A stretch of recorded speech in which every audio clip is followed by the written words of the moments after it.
Well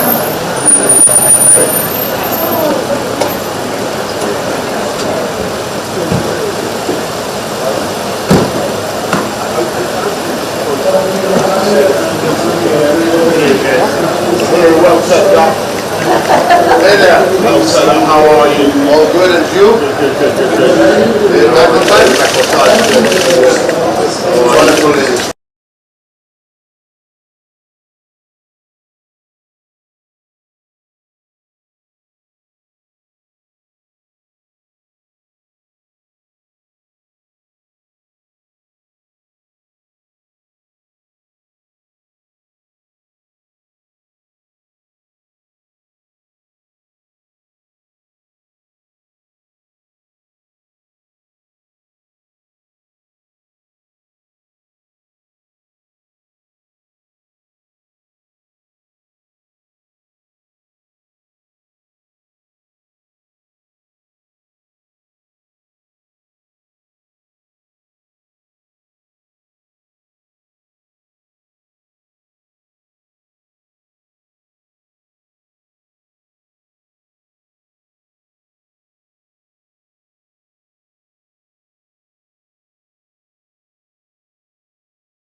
Assalamualaikum. Bismillahirrahmanirrahim.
It's what gives millions of girls hope and ambition for the future, to become scientists who will make the next miraculous discovery, cure a disease, or help mitigate the worst effects of climate change, to become economists or teachers or entrepreneurs who will contribute to the prosperity of their communities and the upward progress of their countries.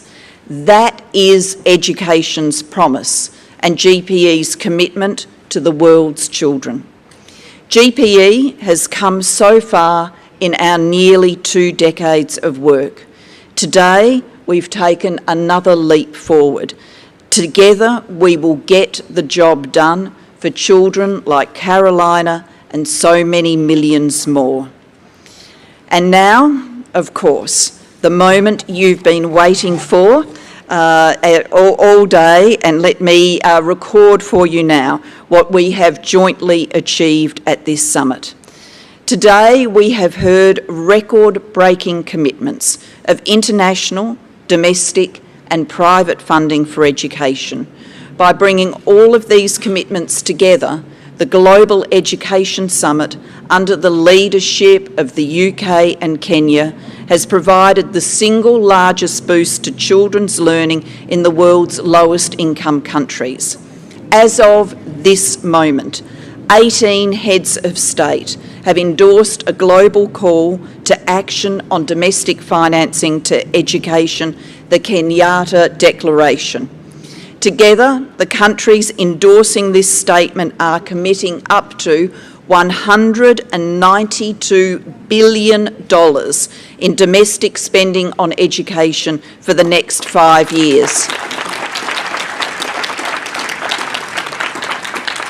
President Kenyatta, thank you. Thank you for your efforts on this declaration. These endorsements are a game changer and represent an unprecedented level of commitment and political will to prioritising the financing of education. Leaders from business, private foundations and development banks have rallied like never before. They've mobilised more than $1.1 billion towards innovative financing instruments that provide catalytic capital alongside GPE investments to partner countries. The business community and private foundations collectively amassed $128 million at the summit in contributions to the GPE fund and co-financing. Private sector partners launched 2 new public-private partnerships valued at more than $6 million. And the figure you've been waiting for, donors have pledged over $4 billion to GPE's Raise Your Hand campaign. This includes the largest single donor pledge ever made to GPE from the European Union. It includes the UK government's largest ever pledge to GPE. It includes increased contributions from Middle Eastern donors, and it includes the single biggest pledge a private foundation has ever made to GPE, and that is from our friends at the Lego Foundation. We have welcomed 4 new donors into the partnership and 2 donors back. 4 new donors and 2 donors have been welcomed back. This is a record-breaking result for GPE and puts us firmly on the path to achieving our target of raising at least US $5 billion for the next 5 years. The progress we've made today is so vital, but our work is by no means done. The final lap of this marathon will be one that we need to travel together. Addressing the scale of the challenges before us will require new donors joining the partnership, existing donors continuing to lead, and partner countries implementing their commitments, and civil society and youth advocates continuing to energise us and mobilise us. I can assure you, GPE is up for the challenge. We have the tools, the knowledge and the ability to transform education and help every girl and boy reach their full potential. And we simply could not do this without the unyielding support of teachers, civil society organisations and every constituency represented here today. The real question is, do we have the will? The will to prevent the pandemic's economic fallout from shrinking domestic education budgets. The will to seize this once-in-a-generation opportunity to unlock the future we want for children, for every single one of them, whether they go to school in a classroom in Bangladesh or learn in a refugee camp in Uganda, or go to school in a rural classroom, like 9-year-old Carolina, whom we saw here on the video earlier today and who dreams of becoming a journalist. A quality education is what will give her the opportunity to achieve this dream. And this event, I do believe, will be an event that will bend the curve of history towards a more inclusive and shared, prosperous future. I have no doubt that this summit will go down in history as a watershed moment, a moment when nations came together to avert an education catastrophe that would have set us back significantly. All the gains that we have made over the past decades. I am indeed proud to have co-hosted this historic GPE replenishment campaign together with Prime Minister Boris Johnson. And today, as we have just heard, we not only raise our hands in support to education, but we also walk with our heads held high, confident that we will indeed reach our target of raising $5 billion for education by 2025. Congratulations to you all. Well done. Thank you very much.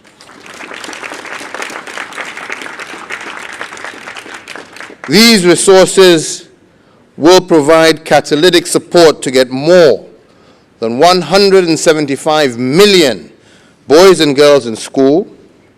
It will help to enroll 88 million more children in school, including 46 million more girls, and also protect 2 million girls from child marriages, essentially helping us to deliver on the promise of education as a social economic development. We have reason to celebrate this afternoon, for this summit marks an important milestone in our collective efforts to support education systems globally. The world has come together to demonstrate the power of unity, the power of holding hands, or in our case, raising hands, towards a shared global objective to rebuild stronger, strengthen, and to transform education systems and reimagine the future together. I want to thank the Global Partnership for Education, led by our dear friend, former Prime Minister Gillard, a partnership that has provided a platform to strengthen education systems and to improve education outcomes for all children across the globe. The GPE role remains central as we work towards rebuilding and strengthening education systems globally, as we reimagine education, as we build on lessons learned from the COVID-19 pandemic, strengthen the quality of our education systems, and strive to achieve inclusiveness in access to education. I would also like to thank our GPE donor countries and partners for ensuring GPE is sufficiently funded, even in the face of economic contraction. Your investment demonstrates great foresight that recognizes the fundamental role of education in a shared future. To my fellow developing country partners, I am proud that we have remained unshaken in our dedication to finance education for future generations despite the tough economic situation. I want to thank all countries that have endorsed the 2021 call for action on domestic education financing, and indeed those that have endorsed and action the statement also in the near future.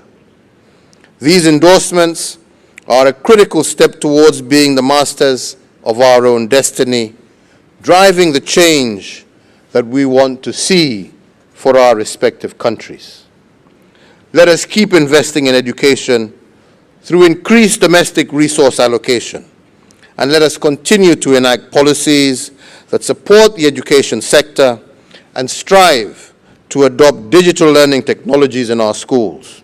And let us ensure that all our girls get an equal opportunity to learn for the benefit of our common future. Let us remember that even though money is necessary for transforming our education systems, it alone is not sufficient. A deliberate, committed drive towards ensuring that each dollar investment impacts quality and holistic education for our children is equally as vital. Kenya is proud to be leading the way into the resolve to deliver more and better domestic resources towards education.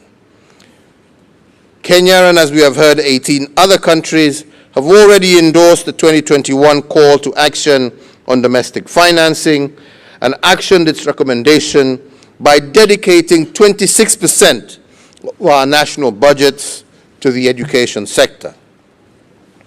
I want to encourage all countries to do so that while prioritizing the principle of volume, equity, and efficiency, we continue to put education forward. Quality education systems cannot be realized without enhanced domestic finance, and the focus, therefore, is on governments to deliver unequivocally on this mandate. Let me also say that one of my favorite moments during the duration of this campaign was our virtual school tour that I held with Prime Minister Boris Johnson, for it gave me great and immense joy to see children back in school after nearly 1 year of school closures, and it was also exciting to witness the power of digital technology as our Kenyan children engage with their peers here in the United Kingdom. I envision a future where such engagements are not going to be the exemption, but the rule. A learning experience that embraces technology and harnesses it to its full power. We imagine a world where every child has access to digital technology as a tool to learn as much as they wish and to experience the world from the comfort of their classrooms or their homes. And that is why one of my main messages throughout this campaign has been the advancement of EdTech through scaling up investments and efforts towards digitized learning. Empirical evidences abound, demonstrating that increased school connectivity yields long-run social economic benefits. Indeed, as reported, a 10% increase in school connectivity can increase the effective years of school for a child by 0.6% and increase our GDPs per capita by 1.1%. Given that schools serve as community assets, greater economic benefits also accrue for the local community, broadening the social impact of such technology. It is a fact that much of the responsibility to advance education systems lies with governments. But it is also a fact that there are quite a good number of non-governmental actors who have and continue to play a critical role complementing government efforts in advancing education, and I would like to take some time to acknowledge them. From the multilaterals that continue to work hand in hand with governments to strengthen investment in education, to civil society who carry out sustained advocacy and direct investments in education, as well as the private sector who are playing an increasing role in supporting global education And lastly, to our youth leaders who continue to demonstrate admirable leadership and dedication towards advancing the education agenda. You all remain key partners on this journey, and I encourage each and every one of you to sustain your support as we strive to achieve our SDG 4. Lastly, I would like to convey my utmost gratitude to all the silent heroes over the last year and a half, our teachers, for their dedicated efforts in helping our children shape their future, and particularly in supporting learners during this pandemic. Your devotion has been tested, but you have remained committed and resilient in the face of unparalleled challenges. On behalf of everyone here, and especially on behalf of the most important constituency who are sitting behind our gathering, that of our children, I want to say simply thank you to all our teachers. As we travel back to our respective countries, my request to each and every one of you is to sustain action towards achieving the goal that has brought us here today. We are at an inflection point, which requires targeted, urgent, and sustained interventions. The actions that we take henceforth have the power to transform lives, and that is, ladies and gentlemen, a chance that we simply cannot afford to lose. A bountiful harvest awaits us all if our nations continue to prioritize education. This GPE, this Global Partner for Education meeting is completely different because this is the silver bullet. This is the magic potion. This is the panacea. This is the universal cure. This is the Swiss Army knife, complete with Allen key and screwdriver and everything else, that can solve virtually every problem that afflicts humanity. And I'm absolutely serious. If you educate the world, then of course, educate the world properly, educate the world fairly, then of course you end a great natural injustice. But you also, and if you end the injustice that 9 out of 10 people, 9 out of 10 10-year-olds cannot read a story around the country. 132 million kids aren't in school. Or in many of the countries represented here, alas, there are too few girls in school, and there is a gross disparity in the education of boys and girls. And if you end that injustice, and you give every girl in the world the same education as every boy, 12 years of quality education, then you perform the most fantastic benefits for humanity.